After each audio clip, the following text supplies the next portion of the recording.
Komedian Sule akhirnya buka suara soal kasus penipuan Doni Salmanan yang turut menyeret nama Rizky Febian.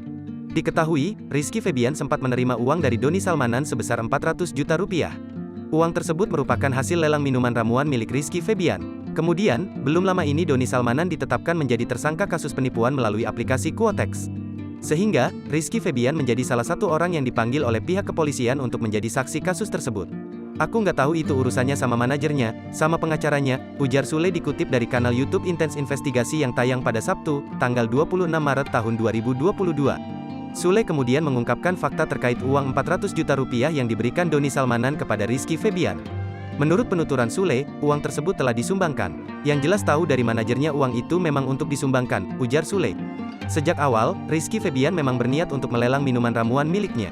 Setelah minuman ramuan tersebut laku, uang hasil penjualan akan disumbangkan. Jadi menjual ramuan, siapa yang jadi donatur, nah itu akan kita sumbangkan, ujar Sule.